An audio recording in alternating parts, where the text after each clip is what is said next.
আমি জানি না কিভাবে ডাকলে আপনি আমার ডাকে সাড়া দিবেন। আমি জানি না কিভাবে চাইলে আপনি আমার চাওয়া পূরণ করবেন। আমি জানি না কিভাবে হাত উঠালে আপনি আমার হাত ভরে দিবেন। আমি জানি না কিভাবে দোয়া করলে আপনি আমার দোয়া কবুল করবেন। কিন্তু আমি তো আপনার গুনাহগার বান্দা, অন্তরের খবর জানেন।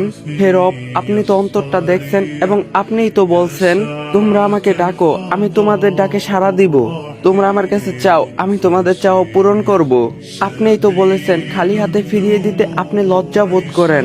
আমি অযোগ্য, আপনার যোগ্যতার বাইরে আপনি অনেক কিছু দান করছেন। আমি এবারও বিশ্বাস করি আপনি আমাকে ফিরিয়ে দিবেন না। আমি জানি আমি ছাড়া আপনার অনেক উত্তম বান্দা আছে, আপনি ছাড়া তো আমার কেউ নেই। হে রব, আমার আবদার করার মতো, ডাকার মতো, চাওয়ার মতো আপনি ছাড়া তো কেউ নেই। ইয়া রব, আমি দুর্বল, আপনি আমার ধৈর্যের পরীক্ষা নেবেন না। আমি তার উপযুক্ত নই। আমার জন্য পরীক্ষা সহজ করে দিন। আপনি আমার ডাকে সাড়া দিন। আপনি আমার চাওয়া পূরণ করুন। হে মালিক, আমার খালি হাতে আপনার রহমত দিয়ে পূরণ করে দিন। যদি ভিডিওটা ভালো লাগে অবশ্যই শেয়ার করবেন। আর দেখা হইতেছে নেক্সট ভিডিওতে। আল্লাহ হাফেজ।